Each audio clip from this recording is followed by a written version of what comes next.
കർത്താവായ യേശുക്രിസ്തുവിൻ്റെ വാത്സല്യനാമത്തിൽ നിങ്ങൾക്ക് എല്ലാവർക്കും എൻ്റെ സ്നേഹവന്ദനം. ഉൽപ്പത്തി പുസ്തകം 28-ാം അധ്യായം ധ്യാനിക്കുമ്പോൾ അതിനകത്ത് ആഴമേറിയ തിരുവചനങ്ങളാണ് എഴുതിയിരിക്കുന്നത്. യാക്കോബ് അപ്പനിൽ നിന്ന് അനുഗ്രഹം വാങ്ങുന്നു. ജ്യേഷ്ഠൻ വരുന്നതിന് മുൻപേ ഭക്ഷണവും റെഡിയാക്കി അപ്പൻ്റെ അനുഗ്രഹം വാങ്ങി. ജ്യേഷ്ഠനെ ഭയപ്പെട്ട്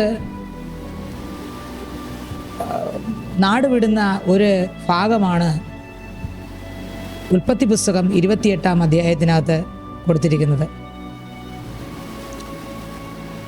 യാക്കോബിൻ്റെ അമ്മ യാക്കോബിൻ്റെ സൈഡായിരുന്നു. യാക്കോബിൻ്റെ അമ്മ യാക്കോബിനോട് സ്നേഹമുള്ളത് കൊണ്ട് ഭക്ഷണം ഒരുക്കി കൊടുക്കുന്നു.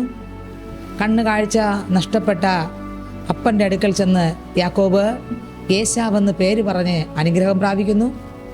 അതിനുശേഷം ഏശാവിനെ ഭയപ്പെട്ട് താൻ നാടുവിടുന്നു. നാടുവിടുമ്പോൾ പോകുന്ന വഴിക്ക് സംഭവിച്ച ഒരു കാര്യമാണ് ഉൽപ്പത്തി പുസ്തകം 28-ാം അധ്യായം അതിൻ്റെ 11 മുതലുള്ള വാക്യങ്ങളിൽ എഴുതിയിരിക്കുന്നത്. എന്നാൽ യാക്കോബ് ബെർശേബയിൽ നിന്ന് പുറപ്പെട്ട് ഹാരാനിലേക്ക് പോയി. അവനൊരു സ്ഥലത്തെത്തിയപ്പോൾ സൂര്യൻ അസ്തമിക്കൊണ്ട് അവിടെ രാപ്പാർത്തു. അവൻ ആ സ്ഥലത്തെ കല്ലുകൾ ഒന്നെടുത്ത് തലയണയായി വെച്ച് അവിടെ കിടന്നുറങ്ങി. അവൻ ഒരു സ്വപ്നം കണ്ടു.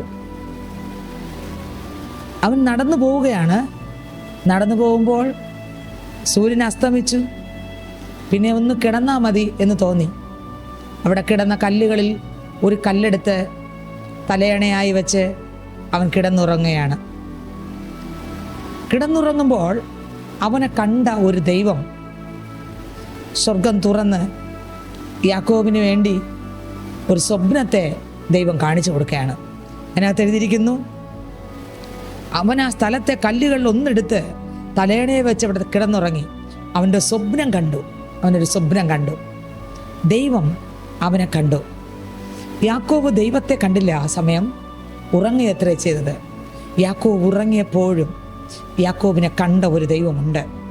ഇന്ന് ഈ ശബ്ദം കേൾക്കുന്ന മാന്യ ശ്രോതാവേ, താങ്കൾ വ്യത്യസ്തമായ വിഷയത്തിന് നടുവിൽ ഒറ്റപ്പെട്ട സാഹചര്യത്തിൽ കിടക്കുമ്പോഴും കർത്താവ് വിളിച്ച് പുറത്തിറക്കിയ പൈതലാണോ? നീ പേടിക്കണ്ട.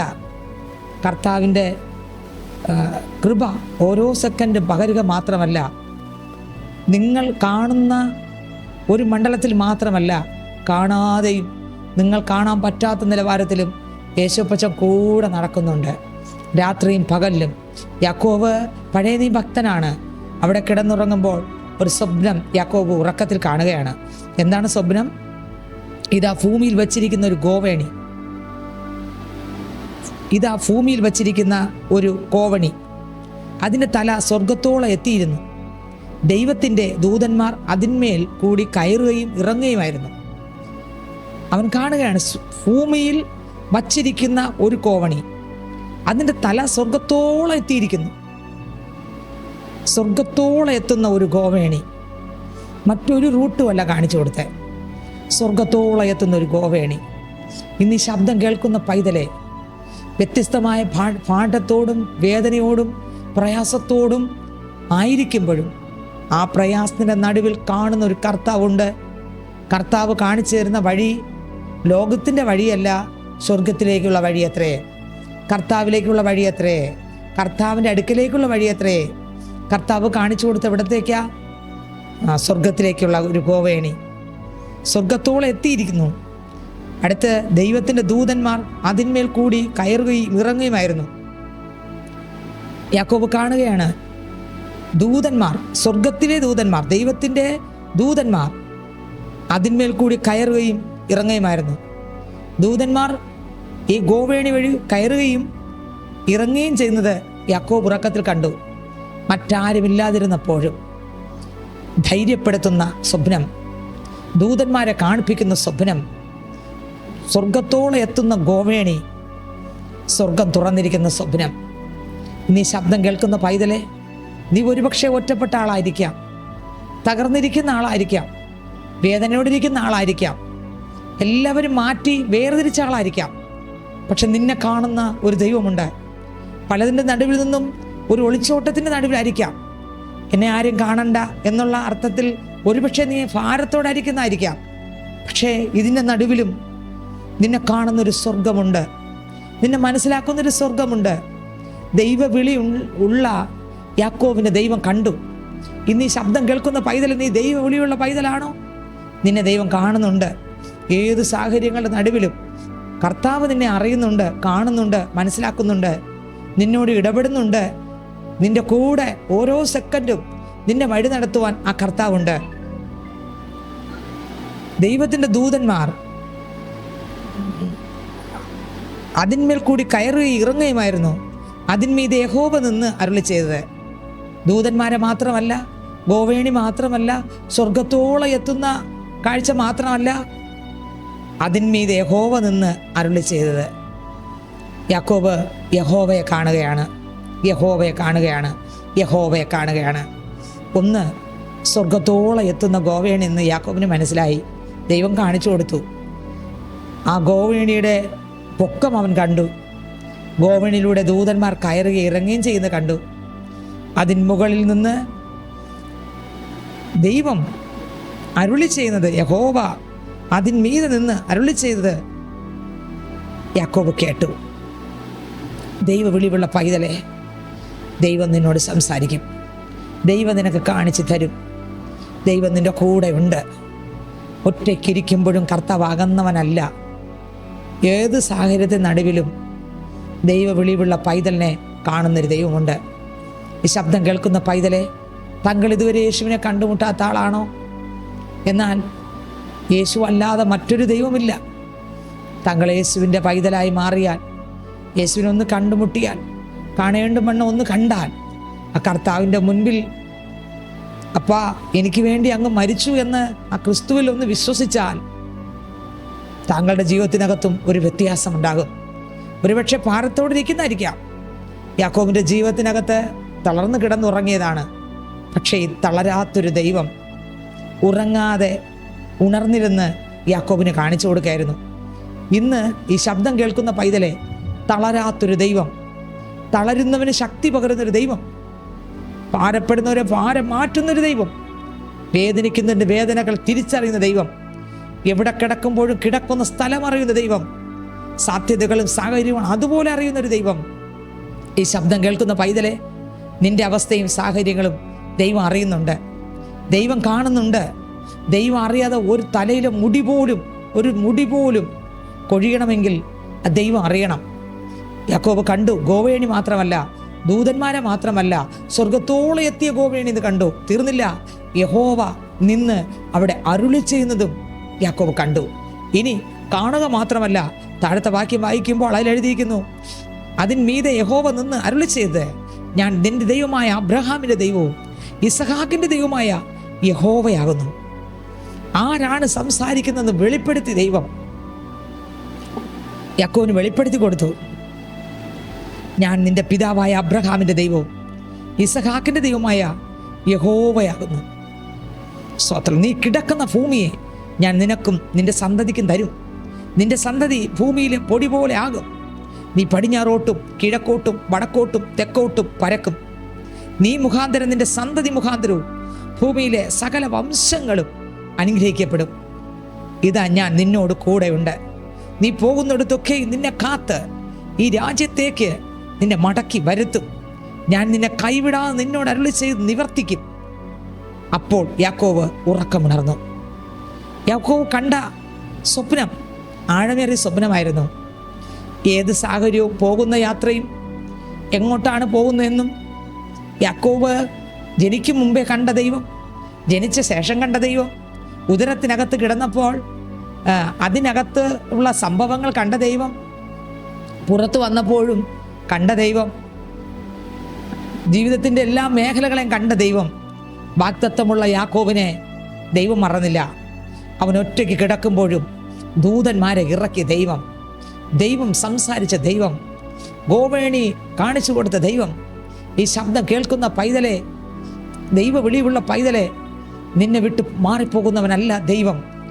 ഏത് സാഹചര്യങ്ങളുടെയും ഏത് പ്രതിസന്ധിയുടെ നടുവിൽ വിശ്വസ്തനായ ഒരു കർത്താവത്തിന് നിന്നെ വിളിച്ചിറക്കിയത്. കെട്ടുകളെ പൊട്ടിച്ച് കോട്ടകളെ ഉടച്ച് നിന്നെ പുറത്തിറക്കി ദൈവം പറയും, നീ ഒറ്റയ്ക്കല്ല, ഞാൻ നിന്റെ കൂടെ ഉണ്ട്, നിന്റെ കൂടെ ഞാനുണ്ട്. ഇതിനകത്ത് എഴുതിയിരിക്കുകയാണ്, ദൈവം പറഞ്ഞ വാക്ക് എഴുതിയിരിക്കുകയാണ്, ഇതാ ഞാൻ നിന്നോട് കൂടെയുണ്ട്. നീ പോകുന്നിടത്തൊക്കെയും, യാക്കോബ് പോകുന്ന ഇടത്തൊക്കെയും, ലാബാന്റെ ഭവനത്തിലായിരിക്കുമ്പോൾ, ആടുകളെ മേയ്ക്കുമ്പോൾ, ഇതെല്ലാം ദൈവം കണ്ടു. യാക്കോബ് ഒരുപക്ഷെ അറിഞ്ഞില്ല അവൻ എങ്ങനെ എത്തിച്ചേരും, എന്താകും സ്ഥിതി, അവിടെ എന്തൊക്കെയാണ് കാര്യം. ഒരുപക്ഷെ അതൊന്നും യാക്കോബിന് അറിവ് കിട്ടിയില്ല. പക്ഷേ ദൈവത്തിനറിയാം ഈ യാക്കോബ് ലാബാന്റെ വീട്ടിൽ പോകുമെന്നും, ആ ലാബാന്റെ വീട്ടിൽ ചെന്ന് അവിടെ ആടുകളെ മേയ്ക്കേണ്ടി വരുമെന്നും, അവിടെയുള്ള സകല സംഭവങ്ങളും അറിഞ്ഞ ദൈവം മുൻകൂട്ടി പറയുകയാണ്, നീ പോകുന്നിടത്തൊക്കെയും ഞാൻ നിന്നെ കാത്ത് ഈ രാജ്യത്തേക്ക് നിന്നെ മടക്കി വരുത്തും. നീ പോകുന്നിടത്ത് എല്ലായിടത്തും, നീ എവിടെ കൂടെ പോയാലും നിന്നെ ഒരു ശത്രുവിനും തൊടാൻ കഴിയത്തില്ല, ഒരു അന്ധകാര ശക്തിക്കും തൊടാൻ കഴിയത്തില്ല. ദൈവ വിളിയുള്ള പൈതലേ, ദൈവത്തിൻ്റെ ശബ്ദം കേട്ട് പുറത്തിറങ്ങിയ പൈതലേ, നീ പോകുന്നിടത്തെല്ലാം രാജാതിരാജാവ് കൂടെയുണ്ട്, കർത്താവ് കൂടെയുണ്ട്. നീ പോകുന്നിടത്തൊക്കെയും നിന്നെ കാക്കുവാൻ മാത്രമല്ല, ഈ രാജ്യത്തേക്ക് നിന്നെ മടക്കി വരുത്തും. ഞാൻ നിന്നെ കൈവിടാതെ, അടുത്ത വരി, ഞാൻ നിന്നെ കൈവിടാതെ നിന്നോട് അരുളിച്ച് നിവർത്തിക്കും. അപ്പോൾ യാക്കോബ് ഉറക്കമുണർന്നു. ദൈവം പറഞ്ഞു, മോനെ, ഞാൻ നിന്നെ കൈവിടില്ല, ഞാൻ പറഞ്ഞത് നിവർത്തിച്ചിരിക്കും. വാക്ക് മാറാൻ ദൈവം മനുഷ്യരല്ല, വാഗ്ദത്തം ചെയ്ത ദൈവം വിശ്വസ്തനത്രേ. എൻ്റെ ശബ്ദം കേൾക്കുന്ന പൈതലേ, ദൈവം നമുക്കൊരു വാഗ്ദത്തം തന്നിട്ടുണ്ടോ? ആ വാഗ്ദത്തം നിറവേറ്റുന്ന ദൈവമാണ്, നമ്മളല്ല. വാക്ക് തന്ന ദൈവം വിശ്വസ്തനത്രേ. മനുഷ്യൻ പറഞ്ഞത് മറന്നുകളാ, ലോകം പറഞ്ഞത് മറന്നുകളാ, മാനുഷിക വാക്കുകൾ മറന്നുകളാ. അറിയുന്നൊരു ദൈവമുണ്ട്, കാണുന്നൊരു ദൈവമുണ്ട്, മനസ്സിലാക്കുന്നൊരു ദൈവമുണ്ട്, ഇഷ്ടപ്പെടുന്നൊരു ദൈവമുണ്ട്, സ്നേഹിക്കുന്നൊരു ദൈവമുണ്ട്. വിളിച്ച് പുറത്തിറക്കിയിട്ടുണ്ടെങ്കിൽ അന്ത്യം വരെ നടത്തുവാൻ ഈ ദൈവം മതിയായവനാണ്. സാധ്യതകളുടെ നടുവിൽ, സാഹചര്യങ്ങളുടെ നടുവിൽ, എല്ലാവരും ഒറ്റപ്പെടുമ്പോഴും അവയുടെ നടുവിലും ഇറങ്ങി വന്ന്, മകനെ ഞാൻ ഉണ്ട് എന്ന് പറയുന്ന, നിന്നെ ഞാൻ മടക്കി വരുത്തുമെന്ന് പറയുന്ന, നീ പോകുന്നിടത്തൊക്കെ ഞാൻ കൂടെ ഇരിക്കുമെന്ന് പറയുന്ന ഒരു കർത്താവാണ് നമ്മുടെ കർത്താവ്. ആ ദൈവം യാക്കോബ് കിടന്നുറങ്ങുമ്പോൾ അവിടെ സ്വർഗം കാണിച്ചു കൊടുത്തെങ്കിൽ, ഗോവേണി കാണിച്ചു കൊടുത്തെങ്കിൽ, ദൂതന്മാരെ ഇറങ്ങുന്നതും കയറുന്നതും കാണിച്ചു കൊടുത്തെങ്കിൽ, ആലോചന കൊടുത്തെങ്കിൽ, അതിൻ്റെ മുകളിൽ നിന്ന് യഹോവ അബ്രഹാമിൻ്റെ ദൈവവും ഇസഹാക്കിൻ്റെ ദൈവവും എന്ന് സംസാരിച്ചെങ്കിൽ, മാത്രമല്ല എന്തെല്ലാം കാര്യങ്ങൾ കൊടുക്കുമെന്നും, പോകുന്നിടത്തെല്ലാം ഞാൻ നിന്നോട് കൂടെ ഇരിക്കുമെന്നും, മടക്കി വരുത്തുമെന്നും, ഞാൻ നിന്നെ കൈവിടാതെ നിന്നോട് അരുളി ചെയ്ത് നിവർത്തിക്കുമെന്നും പറഞ്ഞൊരു ദൈവമുണ്ട്. നിന്നോട് അരുളി ചെയ്തെല്ലാം എൻ്റെ ദൈവം നിവർത്തിക്കും. ഇത്രയും കണ്ടു കഴിഞ്ഞ ഉടനെ അപ്പോൾ യാക്കോബ് ഉറക്കമുണർന്നു. യഹോവ ഈ സ്ഥലത്തുണ്ട്, സത്യം, ഞാനോ അത് അറിഞ്ഞില്ല എന്ന് പറഞ്ഞു. കണ്ടോ, യാക്കോബ് അറിഞ്ഞില്ല, പക്ഷെ ദൈവം അറിഞ്ഞു. യാക്കോബ് അറിഞ്ഞില്ല ഈ സ്ഥലത്ത് ദൈവം ഉണ്ടെന്ന്, പക്ഷേ ദൈവം അറിഞ്ഞു യാക്കോബ് ഇവിടെ ഉണ്ടെന്ന്. ഇനി ശബ്ദം കേൾക്കുന്ന പൈതലേ, ഏത് അറ്റത്തിരുന്നാലും, ഏത് മൂലയിലിരുന്നാലും, ഏത് പ്രതിസന്ധിയുടെ നടുവിലിരുന്നാലും, നീ ഇരിക്കുന്ന സ്ഥലത്തെ കാണുന്ന ദൈവം. നീ ഒരുപക്ഷെ എൻ്റെ അപ്പനെ കണ്ടെന്ന് വരത്തില്ല, പക്ഷെ നിന്നെ കാണുന്ന ഒരു ദൈവമുണ്ട്. വിളിച്ചു വേർതിരിച്ച ദൈവം, വിശ്വസ്തനായ ദൈവം, വാക്കുമാറാത്ത ദൈവം. അടുത്ത വാക്യം, യഹോവ ഞാനോ അതറിഞ്ഞില്ല എന്ന് പറഞ്ഞു. യഹോവ ഈ സ്ഥലത്തുണ്ട്, സത്യം, ഞാനോ അത് അറിഞ്ഞില്ല എന്ന് പറഞ്ഞു. അവൻ ഭയപ്പെട്ടു. ഈ സ്ഥലം എത്ര ഭയങ്കരം! ഇത് ദൈവത്തിൻ്റെ ആലയമല്ലാതെ മറ്റൊന്നുമല്ല, ഇത് സ്വർഗത്തിൻ്റെ വാതിൽ തന്നെ എന്ന് പറഞ്ഞു. സ്തോത്രം! സ്വർഗത്തിൻ്റെ വാതിൽ തന്നെ. വാഗ്ദത്തം കൊടുത്ത കർത്താവ് യാക്കോബിനെ മറന്നില്ല. യാക്കോബ് സന്തോഷത്തോടെ താഴോട്ട് വായിക്കുമ്പോൾ അവിടെ ഒരു നേർച്ച നേരുന്നു, ദൈവത്തോട് പ്രാർത്ഥിക്കുന്നു, ദൈവത്തോട് പറയുന്നു, തവേ. അടുത്ത വാക്യം 19 വാക്യം, അവൻ ആ സ്ഥലത്തിന് ബഥേൽ എന്ന് പേർ വിളിച്ചു. 18 വാക്യം, യാക്കോബ് അധികാലത്ത് എഴുന്നേറ്റ് തലയണയെ വെച്ചിരുന്ന കല്ലെടുത്ത് തൂണായി നിർത്തി, അതിന്മേൽ എണ്ണ ഒഴിച്ചു. അവൻ ആ സ്ഥലത്തിന് ബഥേൽ എന്ന് പേർ വിളിച്ചു. ആദ്യം ആ പട്ടണത്തിൽ ലൂസ് എന്ന് പേരായിരുന്നു. ഒരുവൻ വാഗ്ദത്തമുള്ളവൻ കിടന്നുറങ്ങി എണീറ്റപ്പോൾ ലൂസ് എന്ന സ്ഥലത്തെ ബഥേലാക്കി മാറ്റിയ ദൈവം. ആ സ്ഥലത്തിൻ്റെ പേര്, സ്ഥിതി മാറി. എന്നെ കേൾക്കുന്ന, ശബ്ദം കേൾക്കുന്ന പൈതലെ, നീ ക്രിസ്തുവിൻ്റെ പൈതലാണോ? ഈ അവസ്ഥകളെല്ലാം മാറിപ്പോകും, ഈ സാധ്യതകളും ഈ സാഹചര്യങ്ങളും മാറിപ്പോകും. ഈ ഒറ്റപ്പെടൽ നീങ്ങിപ്പോകും. ഈ പ്രതിസന്ധികളും പ്രതികൂലങ്ങളും നീങ്ങിപ്പോകും. ഈ ഇരുട്ടിൻ്റെ മണ്ഡലങ്ങൾ വഴിമാറും. ഇന്നത്തെ ഈ കഷ്ടപ്പാടുകൾ, ഇന്നത്തെ ഈ പ്രതിസന്ധികൾ നീങ്ങുവാൻ സമയമായി. രാജാതിരാജാവ് തൻ്റെ മക്കളെ ചേർപ്പാൻ വരാൻ സമയമായി. ഈ ഭൂമി ലോകത്തിൽ നിന്ന് കട്ടമുണ്ട്, എങ്കിലും ധൈര്യപ്പെടുവിൻ, ഞാനോ ലോകത്തെ ജയിച്ചിരിക്കുന്നു. ലോകത്തിൽ നിങ്ങൾ കട്ടമുണ്ട്, എങ്കിലും ധൈര്യപ്പെടുക, ഞാനോ ലോകത്തെ ജയിച്ചിരിക്കുന്നു. നീ ശബ്ദം കേൾക്കുന്ന പൈതലെ, വ്യത്യസ്തമായ നിലവാരത്തിൽ നീ ഭാരത്തോടും ദുഃഖത്തോടും വേദനയോടെ ഇരിക്കാം. എന്നാൽ ആ യേശു കർത്താവ് നിന്നെ നോക്കി പറയുകയാണ്, യാക്കോബിനെ കണ്ട ദൈവം, യാക്കോബിനെ സ്വപ്നം കൊടുത്ത ദൈവം, യാക്കോബിന്റെ കൂടെ ഇരുന്ന ദൈവം, അനുഗ്രഹിക്കാമെന്ന് പറഞ്ഞവൻ നമ്മളോടൊരു വാഗ്ദത്തം തന്നിട്ടുണ്ട്. മക്കളെ, ഞാൻ ഇരിക്കുന്നിടത്ത് നീയും ഇരിക്കും. പുതിയ നിയമസഭയോടൊരു വാഗ്ദത്തം തന്നിട്ടുണ്ട്, ഞാൻ ഇരിക്കുന്ന ഇടത്ത് നീയും ഇരിക്കും. സ്തോത്രം. ഇനി എത്രയും അല്പകാലം മാത്രം, വരുവാനുള്ളവൻ വരും. യൂദയുടെ പുസ്തകത്തിനകത്ത് എഴുതിയിരിക്കുന്നു, കർത്താവാകുന്ന യേശു ക്രിസ്തു നമ്മളെ കർത്താവിൻ്റെ സന്നിധിയിൽ കളങ്കമില്ലാതെ ആനന്ദത്തോടെ നിർത്തുവാൻ ശക്തനെന്ന് ലേഖനത്തിൽ എഴുതിയിരിക്കുന്നു. അങ്ങനെയെങ്കിൽ ഒരു നാൾ കർത്താവ് നമ്മളെ കളങ്കമില്ലാത്തവരായി ആ കൃപ കൊണ്ട് നിറച്ച് നിർത്തുവാൻ മതിയായവനാണ്. വിളിച്ച ദൈവം വിശ്വസ്തനത്രേ. ശരണത്തിനായി ഓടി വന്ന ഒരു മക്കളെയും തള്ളിക്കളയാത്ത ദൈവം. വിശ്വസിക്കുന്നുണ്ടോ? കർത്താവ് നമുക്ക് വാഗ്ദാനം ചെയ്തിട്ടുണ്ട്, ഞാൻ ഇരിക്കുന്നിടത്ത് നീയും ഇരിക്കും. സ്തോത്രം. ഞാൻ ഇരിക്കുന്നത് പോലെ നീ എന്നെ കാണും. ഒരു ദിവസം നമ്മൾ കാണും. നമുക്ക് തന്ന വാഗ്ദത്തമാണ്. കർത്താവിൽ നമ്മൾ കാണും. അനേക വാസസ്ഥലങ്ങൾ സ്വർഗത്തിലുണ്ട്. നമുക്ക് വേണ്ടി ഒരു ഭവനമുണ്ട്.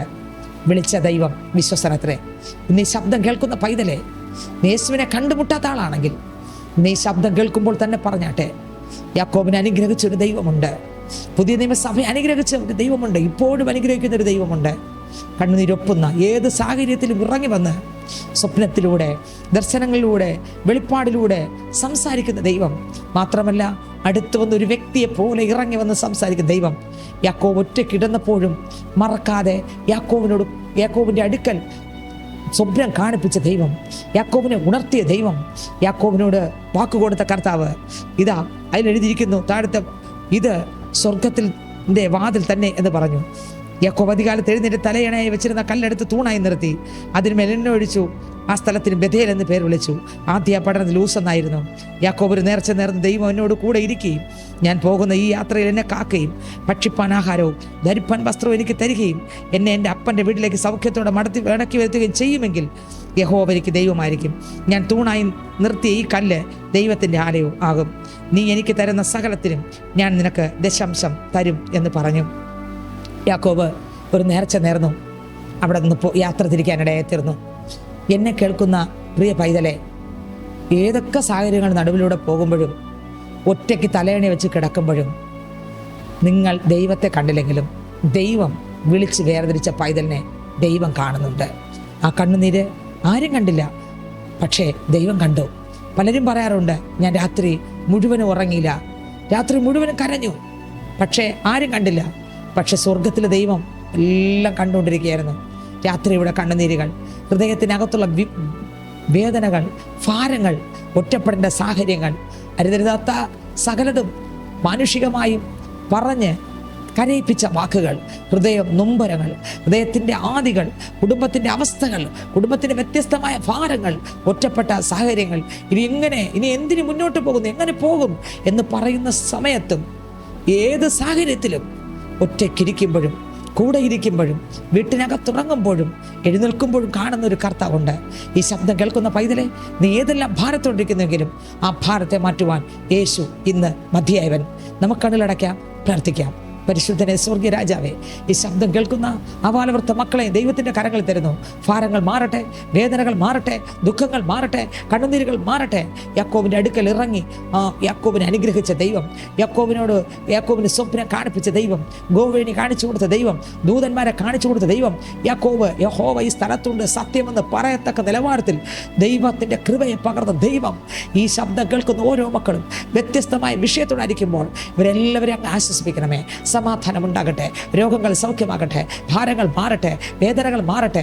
ഒപ്പം കർത്താവ് യേശു അപ്പച്ചനെ കണ്ടുമുട്ടാത്ത ആരെല്ലാം ഈ ശബ്ദം ശ്രദ്ധിക്കുന്നപ്പ അവരെല്ലാം കർത്താവിൻ്റെ കൃപയാൽ നിറയ്ക്കണമേ. ആ രക്തം കൊണ്ട് കഴുകണമേ. അങ്ങയുടെ ജീവനെ പകരണമേ. ജീവൻ്റെ പുസ്തകത്തിൽ എല്ലാവരുടെ പേര് എഴുതി കാണട്ടപ്പ. ഒരു മക്കൾ പോലും നഷ്ടപ്പെടല്ലേ. കുടുംബത്തിനകത്ത് സമാധാനം വരട്ടെ. എല്ലാവരും യേശുവിൻ്റെതായി മാറട്ടെ. സ്വർഗീയ സന്തോഷം സമാധാനം ഉണ്ടാകട്ടെ. അങ്ങയുടെ ജീവനിൽ ജീവിക്കുവാൻ, ക്രിസ്തു യേശു ഈ ഭൂമിയിൽ ജീവിച്ചതിൽ ജീവിക്കുവാൻ ഞങ്ങളെല്ലാവരും സഹായിക്കണമേ. വചനത്തിലൂടെ ഞങ്ങളോട് സംസാരിച്ചതിനായി സ്തോത്രം. അഴവേറിയ തിരുവചനം ഇടപെട്ടതിനായി സ്തോത്രം. പ്രാർത്ഥനയിലിരിക്കായി സ്തോത്രം. യേശുവിൻ നാമത്തിൽ തന്നെ ആമേൻ. God bless you. ദൈവം എല്ലാവരും അനുഗ്രഹിക്കട്ടെ. ആമേൻ.